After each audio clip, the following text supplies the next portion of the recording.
You're watching Alabama Crimson Tide football recruiting. Trey Yanity joined with 18-plus year veteran, best-selling author, Bama Insider Zone, Andrew Bone. Andrew, we have already had a very exciting day in the world of Alabama recruiting. Cole Adams has jumped on board with the Crimson Tide. Another commitment in this 2023 class, the wide receiver out of Oklahoma, keeping it rolling here in an incredibly busy week. And we had so many visits early in the month of June, and now we're seeing these commitments being announced. We're going to talk about that today, talk about Adams, some other commitments over the weekend. But as we get into the show tonight, guys, be sure to hit the like button for me, get in the comments section. Let me know what you think about all of these new additions in this 2023 class and everything else going on in the world of Alabama recruiting. Bonus, we get into the show tonight. How are you doing, and how does this news find you on this Wednesday? Well, it's exciting for Alabama fans. I mean, this is a guy that Alabama really targeted early on in the process. A guy that, as we kind of knew going into this recruiting season, this wasn't going to be a big wide receiver class. Alabama was really aiming to sign two, maybe three wide receivers. They're signing five in last year's recruiting class. So if you were a priority wide receiver target for Alabama, if you had that committable offer, that green light to jump on board, you're a top dog. I mean, you're a top guy, in Alabama's eyes. And there was probably, I would say, six or seven guys that they really targeted kind of throughout this entire process. And Cole Adams was one of them. Holman Wiggins carefully evaluated him. Alabama offered him early in the season, or excuse me, early in the spring. He ends up making a trip to Tuscaloosa for junior day and then came back for his official visit that first weekend in June. It's always kind of tricky whenever you get those kids on campus for that first official visit. You know that you have to hold off some of these other schools that are going to be coming after you that you're going to take official visits to over the course of the next couple of weeks before that decision. And Alabama, really did a good job of targeting Cole very early in the process, making sure he felt like a top priority. Other schools came after him pretty hard, and he ended up taking official visits to Arkansas, Oklahoma. Oklahoma was a little late on him. They ended up making an offer to him in May. He ends up taking an official visit to the Sooners, and there was a lot of talk after the official visit to Oklahoma that he was going to end up going there. And there was a lot of confidence coming out of Norman that he was going to make that decision. And even from talking to just different people in Tuscaloosa, there was some worry that he was going to end up staying home, that it was going to be a little bit too hard for him to leave the state. But in the end, he ends up deciding that Alabama was the best fit for him. And, we had a chance, as many people have probably already seen, we had a chance to talk to Cole on our Bama Insider YouTube show earlier today, and, had a great interview with him about his commitments, as that he's 100% on board, not taking any more trips. He's going to enroll in January, and, definitely excited about his commitment to the Crimson Tide. Yeah, fun interview, guys. Exciting to hear him, how he was excited for this commitment. Now, if you haven't seen that video, it'll be linked to the end of this one, so be sure to check it out there. Great interview with you, Bone, and Cole Adams earlier today. And, as this crazy month of June becomes to a close, this recruiting dead period is started on Monday and will go through July the 24th. And recruits will then have a chance from July 25th through July the 31st to take unofficial visits, attend camps, all that great stuff. But at this moment, official visits are not allowed during that time period. Let's talk about maybe some more of these commitments that we have coming up here, as Cole Adams made his announcement today. Justin Jefferson on Monday as well, and some other big ones this weekend. Talk about Jefferson's announcement, how big it is for the Crimson Tide, and maybe some of these other guys that announced here over the weekend. Yeah, I'm kind of waiting to see who's going to be the next guy to commit. Is there going to be another one tomorrow and another one on Friday? I mean, this is kind of the role that we expect.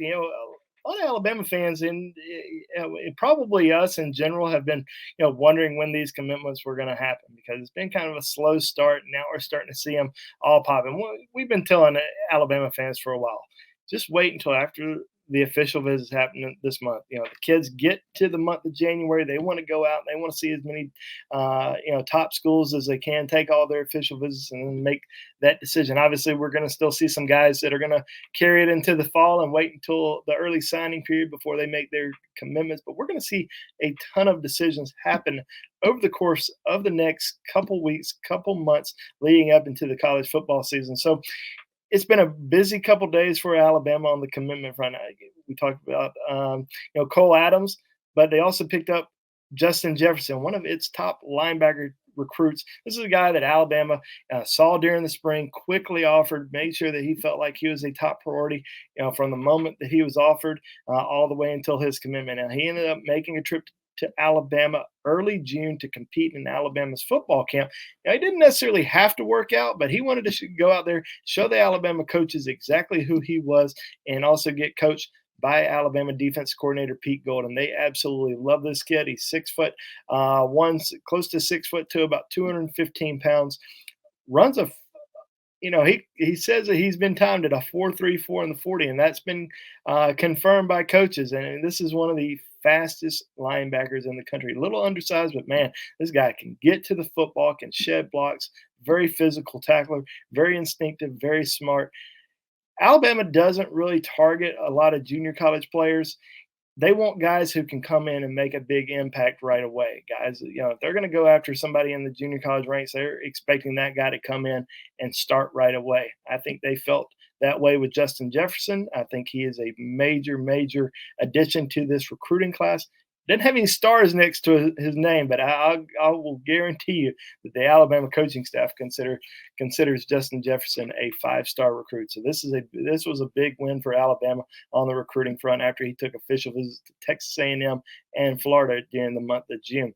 But he wasn't the only guy that committed over the course of the last few days. They also picked up a major in-state target in Tony Mitchell, a guy that we certainly felt like before, I guess prior to this month and prior to the last few weeks, that he was going to end up going elsewhere. Florida, Texas A&M were really rumored, heavily with him over the course of the last 3 or 4 months.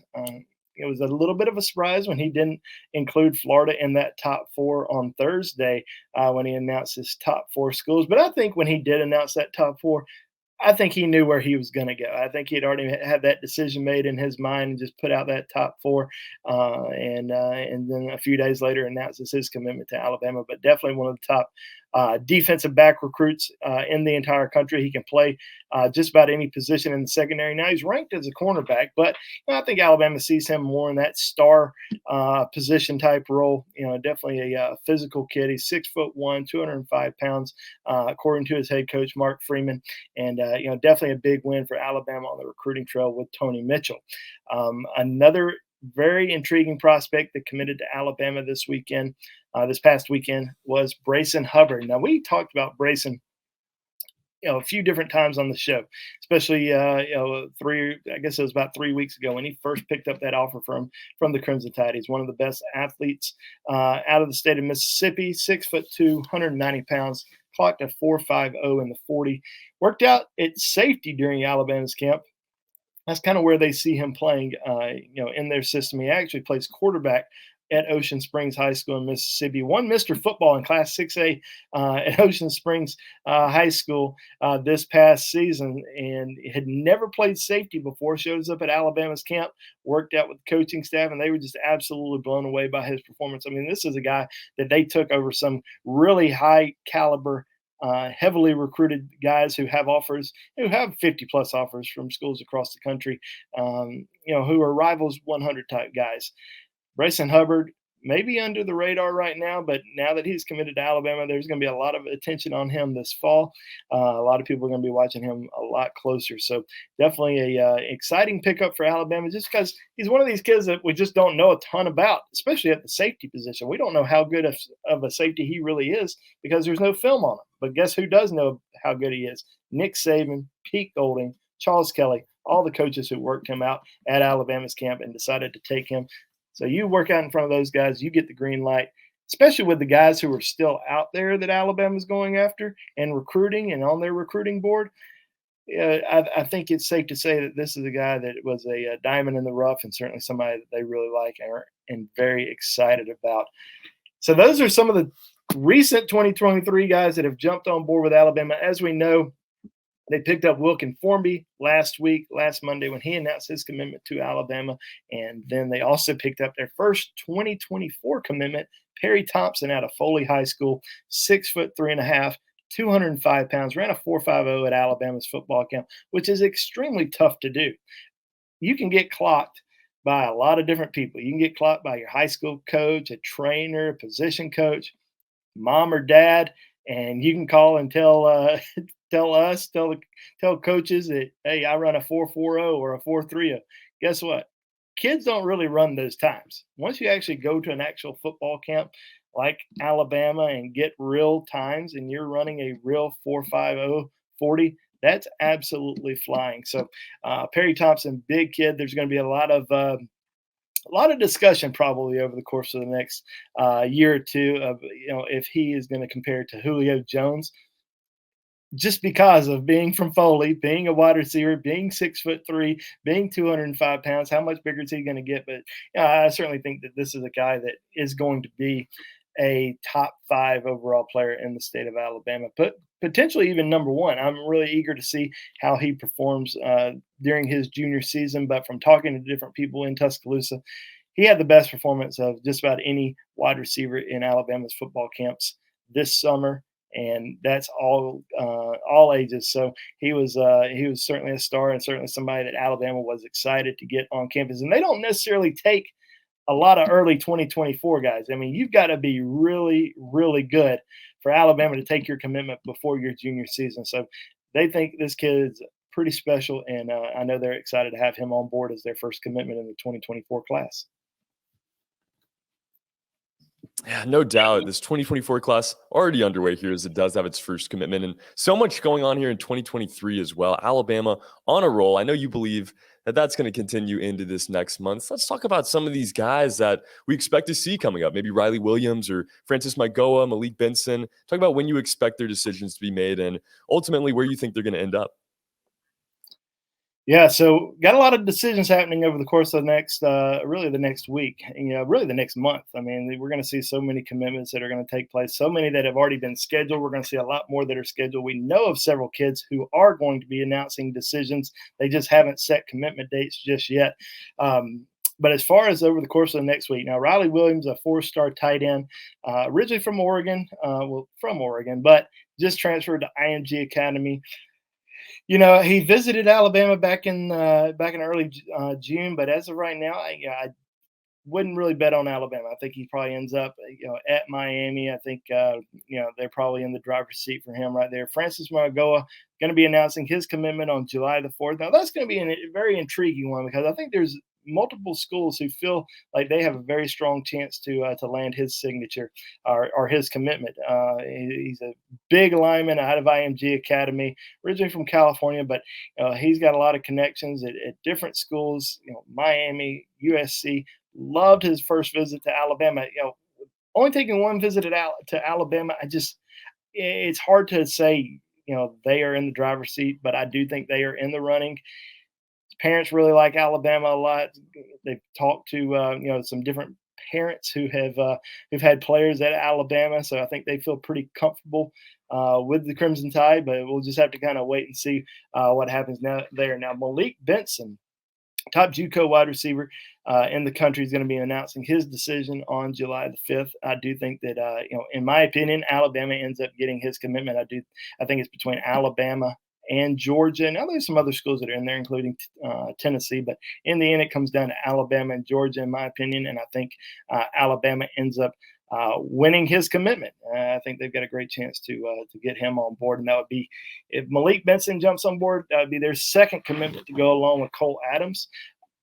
They're still probably going to keep an eye on some other guys. I think they would take 3 wide receivers depending on who it is. May end up making an offer this fall. There was a couple guys who camped at Alabama during the month of June who earned offers. A couple guys who have visited, but not really anybody that I see in Alabama's class, at least right now. But 2 guys who did receive offers: Demetrius Bell out of Murfreesboro, Tennessee. Currently committed to Michigan State, received an offer from Alabama this past weekend. And then Jaron Hamilton received an offer from the Tide about 3 weeks ago. He's from Gainesville, does have an offer from Florida. So we'll see if he decides to stay home. But I'm going to be watching those 2 guys pretty closely. I think one of those 2 could potentially end up as a third wide receiver in Alabama's class. I mean, one of the biggest ones we're going to be watching over the course of the next week is Peter Woods, who's going to be announcing his decision next Saturday, July the 8th. It's between Alabama, Clemson, Jackson State, and Florida. But I think most of us believe that it's between Alabama and Clemson. I think Clemson's done a really good job, selling its culture, selling its coaching staff. They've done really well recruiting in the state of Alabama. Of course, a lot of the Alabama kids that they've signed this year are added commitments from aren't necessarily guys that Alabama really targeted. So this would be a big loss for Alabama if he ended up going to Clemson. And he has been to Tuscaloosa several times, has a lot of friends on the Alabama football team. Grew up an Alabama fan, but Clemson has just done a really good job recruiting him throughout this entire process. So I do think if I had to predict today, I would predict Clemson, but I do think it's very close. I do think that Alabama can, uh, you know, pull him back in if they have lost him. But I do think that it's very close, and I think that you know we'll see what happens. But Alabama, they're not going to go down without a fight. And if he does end up committing to Clemson, I don't think it's going to be over until signing day. So we'll see what happens with Peter Woods come next week. But there's a lot of other decisions that are going to be coming down the pipeline that we certainly expect to happen. I've already made predictions on a lot of different kids to Alabama, and we've got some more commitment dates set, like Raul Aguirre, 4-star linebacker out of Fayetteville, Georgia, is going to be making his decision on July the 16th. Probably leaning towards Alabama with his. In my opinion, I'm leaning towards Alabama with him. Malik Bryant's going to be committing on July the 23rd. Going into his final few visits, really was feeling Alabama. I think Alabama's really been in the driver's seat for him since the spring. Now he has taken official visits to Miami and Florida in the month of June. And we know how difficult that's probably going to be for him in terms of saying no to the in-state schools that are certainly making sure he feels like a much needed priority either in Coral Gables or in Gainesville. So we'll see how that goes. And then one of the other guys that we're going to be watching closely over the course of the next 2 weeks is Dylan Lonergan. 4-star quarterback out of Georgia, going to be making his decision on July the 12th. Alabama, Stanford, and South Carolina. Alabama's in this thing. Alabama has really pushed hard for Dylan to be that second quarterback in its class. I mean, there were 3 guys that they really targeted over the course of the last 3 or 4 months. They really showed a lot of interest in. They really pressed for, and it was Dylan Lonergan, Eli Holstein, and Arch Manning. And I think there was pretty clear indication that that Arch was probably going to go elsewhere, but Alabama continued recruiting him after Holstein jumped on board. And I think Alabama has always treated Dylan like a priority recruit, and they've always kind of been upfront with him that they would like for him to be their second quarterback in this class. And I think it's something that he's strongly considering. I think that going into his Stanford visit this past weekend, I think Alabama probably had the edge in his recruitment, but Stanford certainly selling him on not only their quarterback development on the football team, but he also wants to play baseball. And Stanford's been to the College World Series back-to-back years. It's something that definitely intrigues him. Now he's also talked to Alabama baseball coaches a couple nights ago, and definitely is intrigued with playing baseball at Alabama as well. So we'll see what happens over the course of the next week, but I don't rule him out. I mean, just because Eli Holstein's on board, Alabama fans may say they've got their quarterback, but Alabama's always kind of planned on taking 2 quarterbacks if they could get the 2 that they wanted. Now, I don't think they're going to necessarily go after somebody else. They might end up offering somebody during the season, but this is the guy that they really want to fill that other quarterback spot. So we'll see how it goes over the course of the next couple of weeks until he makes that decision. It would be huge for Alabama to get 2 quarterbacks in this class. Of course, Eli Holstein, already committed in this class. And as we kind of talk about some guys that have big commitments coming up that haven't set your dates yet, let's go down the list one by one and begin with Caden Proctor. What you expect his decision to be and when we can expect his decision to be made? Well, I think he ends up staying home. Iowa's certainly been the heavy favorite in his recruitment throughout really since the very start. Grew up an Iowa fan. Has been there many times. Has a lot of friends on the team. They do a great job developing offensive linemen. It would surprise me if he ends up going to Alabama at this point. I think over the course of the last couple of weeks, especially after his official visit to Alabama, there was some confidence coming out of Alabama's side. I think that his mom really liked Alabama a lot, and in the end, he's going to make his own decision. And I think the connections at Iowa, them certainly making him, feel like a top priority recruit, since day one. Not to say that Alabama didn't, because they certainly have pushed hard for him. The good news about Alabama, if they do miss on Proctor, is there's several other offensive linemen who are out there that I feel like they're, going to end up landing over the course of the next couple of weeks or month or so. So would be a big win for Iowa. Definitely, the crown jewel to their recruiting class. Would be a huge addition to the Alabama class, but in the end, I think he ends up picking the Hawkeyes. Yeah, Caden Proctor, they're out of the state of Iowa. How about Ronan Hannafin, though? Guy we talked about a few weeks ago. Where do you expect him to end up, and when do you expect to see that decision? Yeah, Hannafin's pretty intriguing because he's a really talented athlete who plays both sides of the football, but really kind of prefers playing on the offensive side of the ball.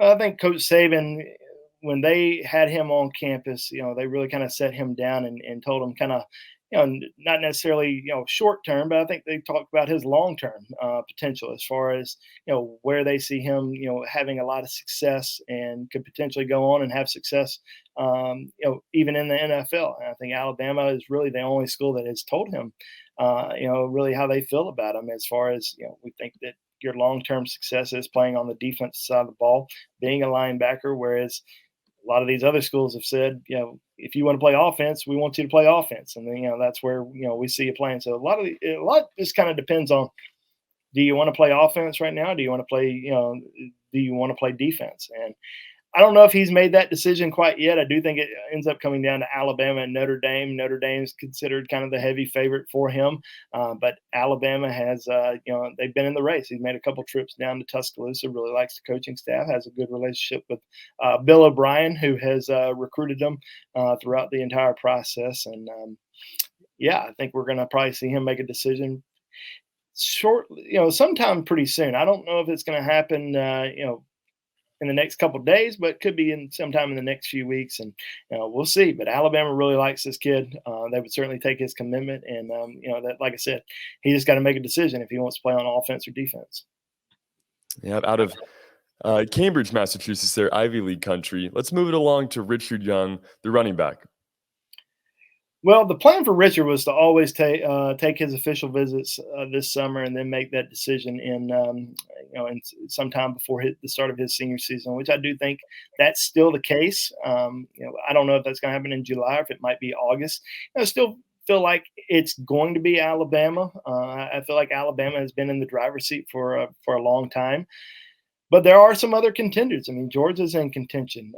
Oregon's a contender. I think that those are two schools that he really likes a lot. Ohio State was on that short list kind of early in the process, but I don't think he's going to end up going to Ohio State. But I do think in the end it comes down between Alabama and Georgia, which we'll see what happens there, because there's another running back, Justice Haynes, who is one of the best running backs in the country, number 25 overall player in the Rivals 100, who's going to be making a decision probably sometime within the next month.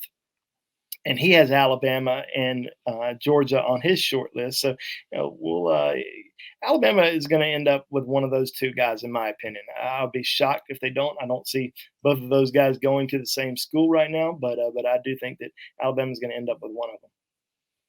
Yeah. How about Caleb Youngs? When do you expect his decision, and maybe where does he end up there? Caleb Downs. Caleb Downs. Yeah. Caleb, I think, is pretty torn right now as far as which school he's leaning to, because it is a tight battle between Alabama, Ohio State, Georgia. I think, probably can't go wrong with any of those programs. A lot of it's going to have to do with, where he, feels like he fits in the most. I don't necessarily think he's a lock to Georgia, even though he's the top recruit in the state of Georgia. I think that he could easily lead the state. I think Ohio State's a serious fit, and I also think he loves Alabama. I mean, his family had a great time on their official visit. He's been to Tuscaloosa several times. I said this before, but he made the trip to Alabama for their spring game back in 2021, before recruits were even allowed to start visiting campuses again. he came over with his parents, set the stands, watched the Alabama the spring game. This is a guy that has a lot of interest in Alabama, has seen what Alabama is able to do at the safety position. I mean, he talked about Alabama comparing him to Minka Fitzpatrick during his visit, and that was a few days after Minka signed the highest safety contract in NFL history. So that's something that he really liked to hear, and I think Alabama is certainly a top contender. I think they're a serious threat to land him and steal him away from Georgia. It's just hard to say for certain where he's going to end up, but I do think that Alabama, could easily gain his commitment over the course of the next month or so. Now, he might stretch it out a little longer. He's not sure yet because he did come off that Ohio State trip and said that he's really torn right now, between the three schools, and he might take a step back, then take a visit in late July. We'll see if that happens, but as of right now, it is a very tight race for Caleb Downs. Yeah, let's keep it in the state of Georgia and talk about Justice Haynes a little bit. And guys, as we continue on in the show here, be sure to hit that like button, get in the comments, let us know what you think about all of these decisions coming up here in the month of July. But Justice Haynes, his fellow Georgia State football player.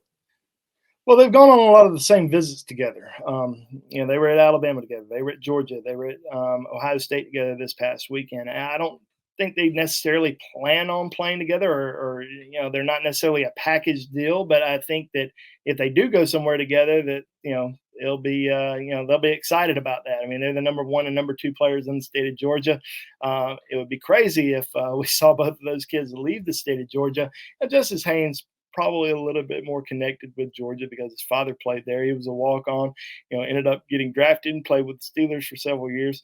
But Justice is certainly one of the top, running backs, one of the top overall players in the country, and certainly somebody that Alabama has recruited really hard, despite knowing the connections he has with Georgia. And I think they feel like they're at least in the race. But once again, I think Alabama is probably going to end up with one or the other between Richard Young and Justice Haynes. I'll probably lean Haynes a little bit more towards Georgia, with Young leaning a little bit more towards Alabama. But that's the beauty of recruiting. You just never know really what's going to happen until it happens. I mean, we were talking about Peter Woods. I mean, Peter Woods was considered a stone cold lock to Alabama, since his freshman year, and now we're talking about he might be going to Clemson. So much can change. Kids are going to make their decision based on, how they feel, what they feel like is the best situation for them. So even though this kid grew up going to Georgia games, Georgia might not be the best fit for him. We'll just have to kind of wait and see when that day comes. But yeah, I mean, Alabama's in it with Justice Haynes. They're in with Caleb Downs. They're in it with a lot of these guys. A lot of decisions going to be happening over the course of it, and it's going to really shape each school's recruiting class, because we're going to see just so many decisions that are going to happen throughout the month of July, throughout the month of August.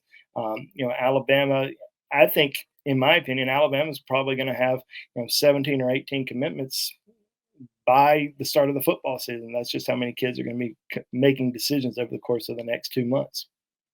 Yeah, going to be a busy stretch here. And another Alabama-Georgia battle there with Justice Haynes. One more guy I want to talk about, Malik Muhammad. When can we expect a decision from him? Yeah, I think Malik's getting close. He was made a trip to Tuscaloosa last week on Thursday. He's visited Alabama so many times. I mean, I think in a different world we were living in maybe a couple of years ago, I think probably he would already be committed to Alabama. But I think with Texas and Texas A&M, certainly putting a lot of pressure on him to stay in his home state. I think he's probably going to end up staying in the state of Texas, but he likes Alabama a lot. He's very high on the program. His father's very high on the program as well. But I just think that in the end, he probably ends up staying home. But certainly somebody that we're going to continue to watch and continue to monitor throughout his recruitment. Now, there's a lot of guys that we haven't mentioned, guys that I have predicted to Alabama. So I hope it's not all doom and gloom on some of these kids, or people are wondering, why aren't we predicting so many different kids to Alabama? Well, we've already predicted a lot of these guys to Alabama.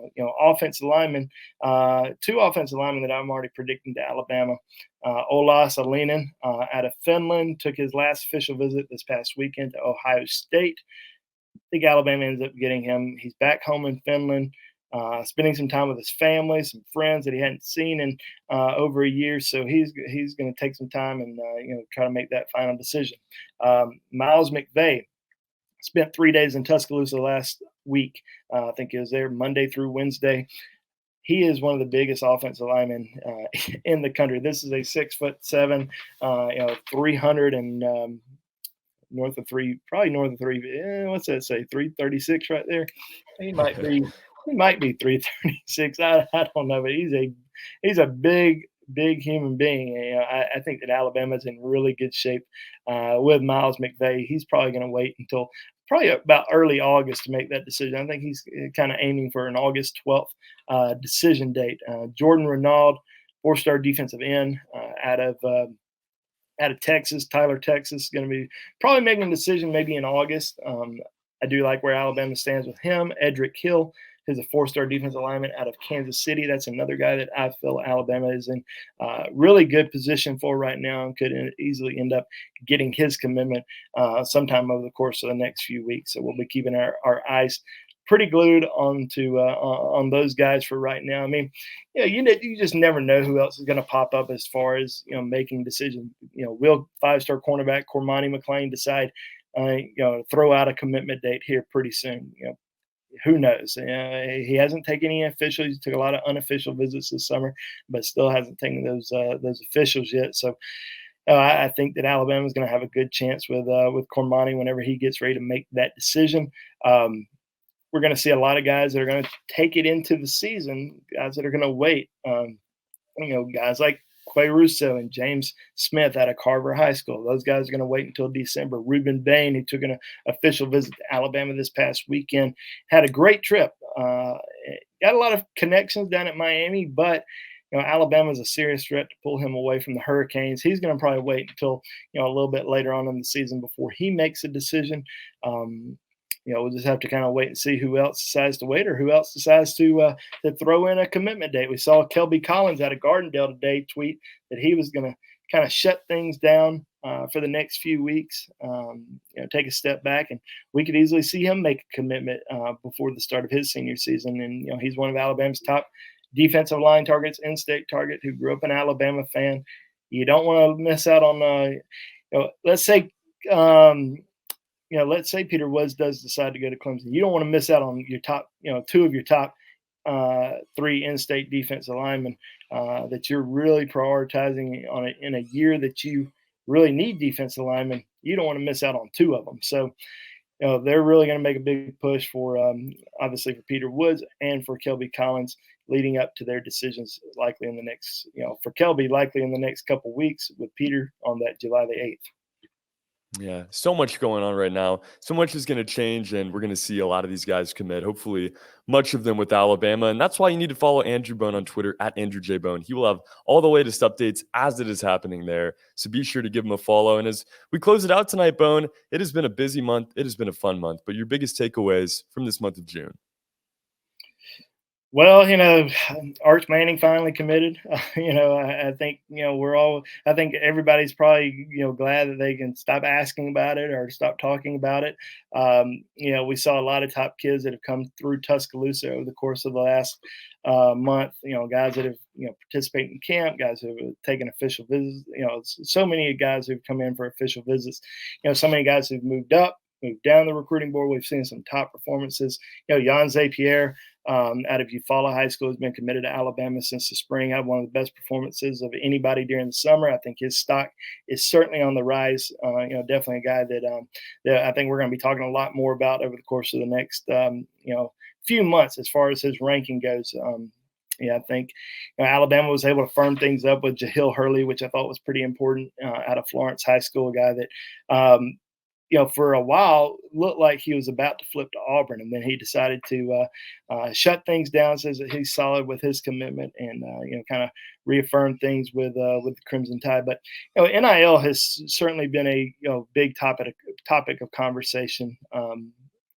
As we know, and I wasn't really sure how much it was going to play, a role in these official visits, throughout the month, and kind of early on in the month when we first saw that first wave of officials come through.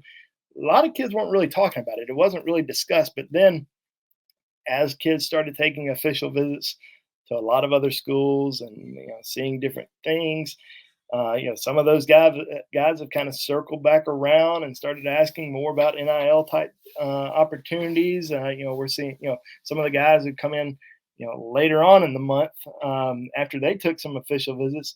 They start asking about NIL opportunities because they're hearing it from these other places that they've visited. So it's becoming a factor, at least with some of these guys. I don't think all of them are making decisions based on NIL. I think that what Alabama has done over the course of the last couple of weeks or month is really just try to educate these guys on what you can, what you can't do. The NIL opportunities that not necessarily talking about the specific NIL opportunities, but just telling them, hey, there's going to be plenty of NIL opportunities in Tuscaloosa at Alabama. It's the premier football program, our premier college football program. So there's going to be plenty of opportunities there. But you're hearing all these different things, these crazy numbers that are getting thrown out there. I mean, sometimes it's hard to compete with that. And there's probably going to be some kids that Alabama is going to miss on in this recruiting cycle because they are getting some significant deals. And I'm not just talking about a deal that you can get it maybe any of your top tier programs. I'm just talking about significantly ridiculous high number deals that it's hard to compete with. So that's not necessarily how NIL was designed. That's the way that it's going right now until there's some sort of rules that are going to be put in place, or somebody steps in and does something. But Alabama's still going to get top guys. There's no doubt about it. But they are probably going to miss on some top guys as well. Some top guys that they probably wouldn't have normally missed on without this crazy NIL world that we live in now. But in the end, I think once we kind of get through July, get through August, we're going to see Alabama in that top 5, recruiting class discussion, maybe even top 3. Yeah, it is going to be a fun month here. And like you said, NIL just changing the way that recruiting works, changing the way college sports work in general. So we will keep it monitored, keep it updated. Like I said, guys, follow Andrew on Twitter at Andrew J. Bone if you haven't already done so you can get those latest updates. Be sure to hit the bell on our page, subscribe to our channel so you can have the video update as well on this end. And we can get you more videos just like this, covering recruiting and everything else in the world of Alabama football. Hit that like button for me one more time on your way out of here. For Andrew Bone, my name is Trey Yanity. This has been Alabama Crimson Tide football recruiting on Bama Insider. Have a great night, everybody. Roll Tide.